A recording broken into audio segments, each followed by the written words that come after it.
السلام عليكم ورحمة الله وبركاته. ازيكم حبايبي؟ عاملين ايه؟ يا رب تكونوا بخير وسعادة دايما. النهاردة هنعمل مع بعض الشورت الرجالي. بيبقى كويس جدا يعني في المصيف. تمام كده، وبيبقى مشروع هايل يعني في الصيف. تمام. نصلي مع بعض الاول على النبي يا جماعة، اللهم صل وسلم وبارك على سيدنا محمد وعلى ال سيدنا محمد وصحبه وسلم. دلوقتي انا جايبة القماشة ديت متر وعرضها متر ونص. تمام. فانا واخدة العرض طول والطول عرض. دلوقتي انا كده بقيس 10 سنتي زي ما انتم شايفين كده، واخد علامة. تمام. ده كده هيكون القمر. هاخد خط مستقيم زي ما انتم شايفين كده،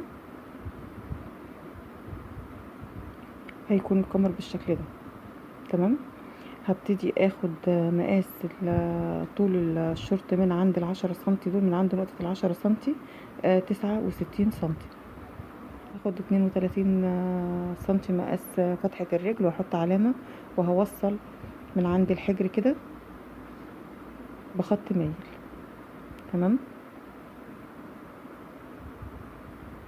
هنا هطلع 2 سنتي على اساس ان انا اعمل الحجر بقصة الدورانة كده، واخد دوران كده بالشكل اللي انتوا شايفينه ده. تمام. هنا هوصل ال10 سنتي دول لان ده لبس بيتي او لبس بحر مثلا لازم يكون واسع. وهقص كده. تمام. كده عملت التعديلات بتاعت الامام. هحط بقى الامام مع الخلف على اساس ان انا اخد مقاس الجيب.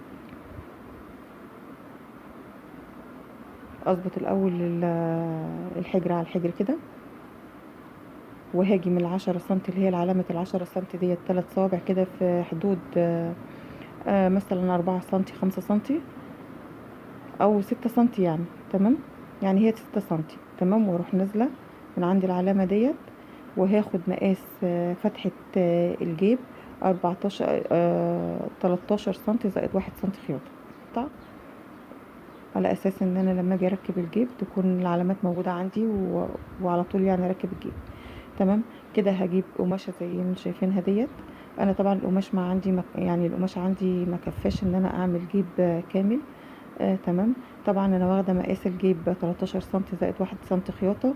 اما اجي اخد وسع الجيب بقى، هاخده 14 سنتي زائد 1 سنتي خياطه، يعني زودت 1 سنتي كده. تمام.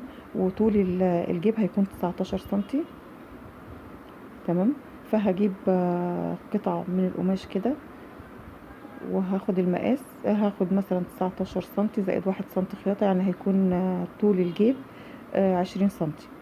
فانا ما عنديش يكفي الجيب يعني قطعة واحدة، فعادي ممكن اوصله ما فيهاش مشاكل يعني. تمام. هرسم بقى كده خط مستقيم. تمام. وهوصل القطعتين ببعض، ادبسهم مع بعض، واخد جزئين الخلف وادبسهم مع بعض الاتنين مع بعض يعني. تمام. هدبسهم الاول بالدبابيس بالشكل ده، هيبقى كده. واخد الخلف وادبسهم برضو على اساس لما اجي اخيط يكونوا سهلين معايا في الخياطة على طول. تمام. دلوقتي انا كده خيطت الامام والخلف. والجيب زي ما انتم شايفين بقى كده زي ما قلت لكم كده. نصلي مع بعض على النبي يا جماعه، اللهم صل وسلم وبارك على سيدنا محمد وعلى اله سيدنا محمد وصحبه وسلم. طبعا كده يا حبايبي انا عملت ال4 قطع للجيب. هنا انا خيطت الحجر وعملت اوفر زي ما انتم شايفين كده. تمام. هيبقى بالشكل ده كده. طبعا هنا ال4 قطع هم الجيوب. خيطتهم ووصلتهم ببعض وعملتهم اوفر. تمام. اهو. وادي الجيب اللي هو اللي في الخلف. تمام. هنخليه على جنب دلوقتي كده. دلوقتي انا عامله علامات للجيب. ادي الخياطه كده، هجيب الوش على الوش الجيب مع الشورت. تمام كده، وادبسهم بالدبابيس زي ما انتم شايفين كده، يبقى بالشكل اللي انتم شايفينه ده كده. تمام. وادي تمام. وهاجي من هنا من عند الجيب هنزل 3 سنتي على اساس ان انا لما اجي اخيط الجيب يكون بدوران. تمام. هيبقى بالشكل ده كده. تمام. يعني انا لما اجي اخيط الشورت هاخد الجنب من فوق بالشكل اللي انتوا شايفينه دوت كده مع الجيب الاول، وبعد كده انزل على الرجل على طول.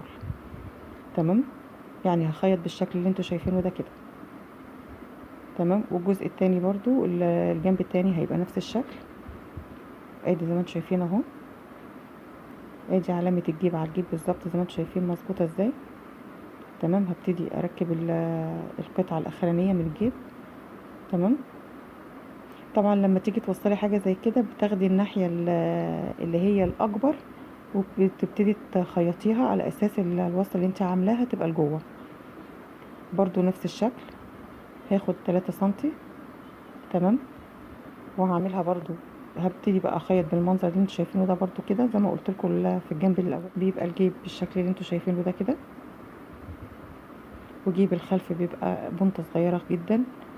تمام، بس اهم حاجة بالنسبة للخياطة ديت، لو انت عايزة تنيميها مثلا، تنيمي الخياطة كده بتعمليها بنطة خياطة. تمام، بس هي كده حلوة يعني، مش هتبان ومش بتضايق يعني في الجيب. وزي ما انتم شايفين كده الخياطة سهلة جدا يعني، الجنب مع الجيب. تمام، يعني ونعملها اوفر ما تضايقناش في الخياطة. تمام، وادي الجيب هيكون بالمنظر اللي انتم شايفينه ده كده. تمام، شكله جميل يعني ومظبوط وعلى قد الايد، يعني متوسط كده زي ما انتم شايفين اهو. وادي البنطة الخياطة اللي احنا خدناها مخليه منظر الجيب في فتحة الجيب تبقى شكلها حلو. تمام، هقفلها من هنا لحد فوق لحد القمر زي ما انتم شايفين كده، هناخدها خياطة. تمام، عشان يكون الجيب شكله كده مقفول. هبتدي برضو اقفل الرجل تمام بالشكل ده كده. هجيب هنا. تمام، هنا من عند الامام، من عند خياطة الامام احط علامة. تمام، وهيبقى بالشكل اللي انت شايفاه ده كده. اسهل حاجة انك انت تركبي الجيب بالمنظر دوت على اساس ما يكونش معوج. تمام، هثبته كده بقى بالدبابين من الشورت زي ما انتم شايفين كده.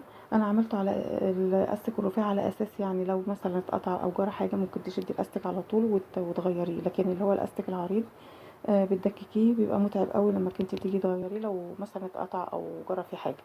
ده بيبقى عملي اكتر. تمام، وانت براحتك انت عايزه تعمليه استيك عريض تمام يعني. هيبقى بالشكل اللي انتوا شايفينه ده كده. يا ريت يا حبايبي كده تقدروا الفيديو لو عجبكم، وتكتبوا لي في التعليقات الفيديو عجبكم ولا لا، واستفدتوا ولا ايه. ويا رب تكونوا استفدتوا دايما يعني من الفيديوهات وتكونوا بتستفيدوا. وادي جيب التاني بالمنظر اللي انتوا شايفينه ده كده. تمام، مشروع جميل جدا يعني لو انت حابه تعملي مشروع. والسلام عليكم.